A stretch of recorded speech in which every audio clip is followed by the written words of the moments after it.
O objetivo dessa apresentação em vídeo é de falar sobre o seminário de aplicação de tópicos na disciplina Álgebra Linear. Os componentes da equipe são Elzinete Souza, Ilmara Moura e Ian Santana, cujo tema é Transformação Linear Plano no Plano. O conceito de transformações lineares, segundo os autores Anton e Busby, é definido da seguinte forma: dada uma função, é dita uma transformação linear Rn para Rm de dimensão finita, se as duas propriedades seguintes valem para quaisquer vetores v e w de Rn e qualquer escalar c. Temos na primeira propriedade a transformação da soma de dois vetores u mais v, sendo igual à soma da transformação de u com a transformação de v. E na segunda propriedade, a transformação do produto do vetor v com o escalar c, sendo igual ao escalar que multiplica a transformação de v. As transformações podem ser observadas nos planos R2 e R3. Esse trabalho tem como objetivo associar na engenharia civil as transformações que ocorrem em R2, ou seja, as transformações lineares planas. Mudanças de posição no plano são caracterizadas por movimentos rígidos, isto é, movimentos que preservam a forma e o tamanho dos objetos. Esses movimentos matematicamente são descritos por rotações em torno de pontos e reflexões em torno de retas. Transformações desses tipos preservam a distância entre pontos do plano e, por isso, são chamadas de isometrias. Vamos a seguir exemplificar e caracterizar cada uma dessas transformações. Rotação. Em torno da origem faz cada ponto descrever um ângulo, que no caso chamaremos de θ, determinando uma transformação linear de R2 em R2, para onde extraímos a matriz canônica. Essa matriz é denominada matriz de rotação do ângulo θ, cuja variação θ está compreendido entre 0 e 2π. Ele tem que ser maior ou igual a 0 e menor ou igual a 2π. Reflexão é uma transformação que associa a cada ponto o seu simétrico. Podemos ter reflexão em torno do eixo das abscissas, x e menos y. Reflexão em torno dos eixos das ordenadas, menos x e y. E reflexão em relação ao ponto de origem, menos x e menos y. Temos como exemplo, no gráfico, o nome UNEB, que tem o efeito da reflexão. Dilatações e contrações são transformações que contraem ou dilatam o espaço vetorial, associando sempre um escalar c na transformação. Transformação de R2 em R2. Temos xy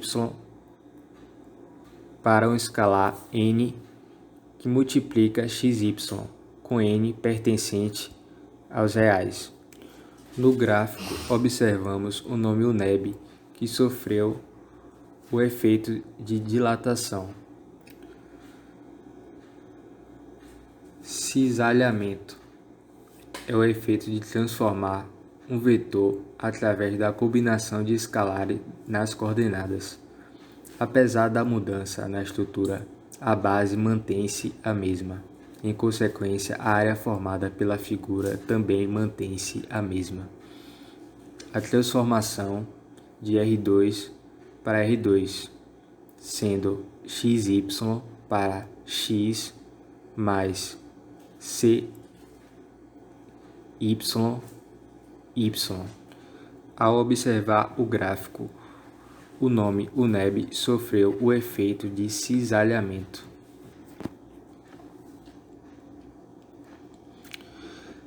Dentro das engenharias, o conceito de transformação linear se faz presente, porém, de uma forma diferente.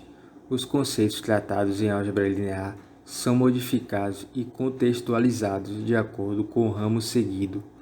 Na área da engenharia civil, especificamente, tais conceitos se relacionam às disciplinas de estruturas e resistência dos materiais. Eles são conceituados como tipo de esforços em construções. Desse modo, compreender as transformações lineares planas torna-se fundamental para a aprendizagem dos esforços das construções civis. Os conceitos foram adaptados e podem ser definidos da seguinte maneira: tração, compressão, torção e cisalhamento.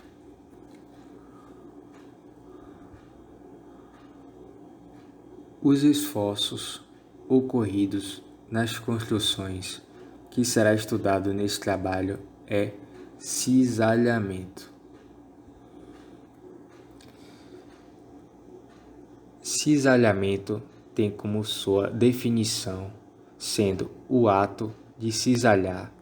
Isso significa cortar ou causar deformação em uma superfície a partir da tensão provocada por forças que atuam em sentidos iguais ou contrários, mas seguindo uma mesma direção. No âmbito da física, a chamada força de cisalhamento ou tensão de cisalhamento consiste em toda a tensão gerada a partir de forças que agem em dimensões semelhantes. A força de cisalhamento pode ser calculada como o produto da área pela sua tensão de ruptura. Nessa segunda ilustração, devido ao carregamento, surge a tendência de ruptura da viga. A posição mais desfavorável é no centro da viga. Aqui temos exemplos de forças de cisalhamento agindo em construções civis em virtude do deslocamento excessivo. Esta figura indica a evolução da fissuração de uma viga de seção T para vários estágios de carregamento. No caso de armadura de cisalhamento insuficiente, esta armadura pode entrar em escoamento, provocando intensa fissuração, com as fissuras invadindo a região comprimida pela flexão. Isto diminui a altura dessa região comprimida e sobrecarrega o concreto, que pode sofrer esmagamento, mesmo com momento fletor inferior àquele que provocaria a ruptura do concreto. Aqui temos uma ruína correspondente à força de cisalhamento decorrente da ruptura da armadura transversal.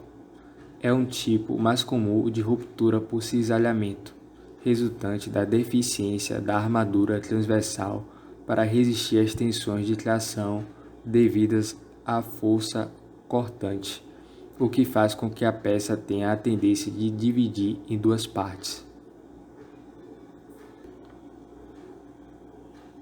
Em mecânica dos solos, as tensões cisalhantes são as responsáveis pelas rupturas em encostas, vales, depressões, senos, barragens e outras solicitações geomecânicas do solo sedimentar jovem.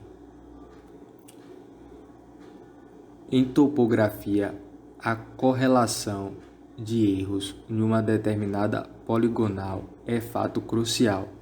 Erros podem ser reduzidos quando a estação total ou não é instalada em pontos seguros do terreno, escolhidos de acordo com a tensão cisalhante da rocha-sã.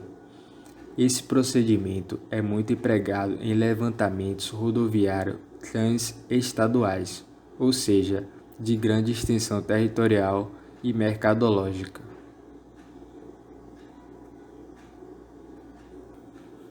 Solos, como vários outros materiais em engenharia, resistem bem às tensões de compressão, mas têm resistência limitada à tração e ao cisalhamento.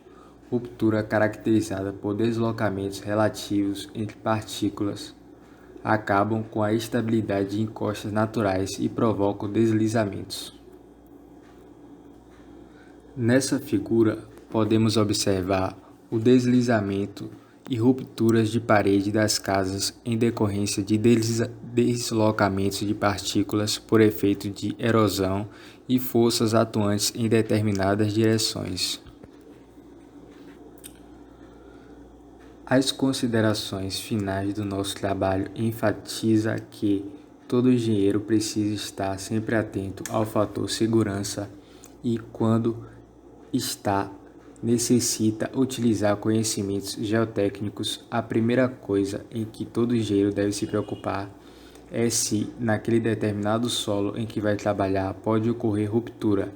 Devem-se verificar diversas solicitações envolvidas na obra e analisar a partir daí se o solo resiste a essas solicitações, determinando se a resistência ao cisalhamento submetida pelo solo.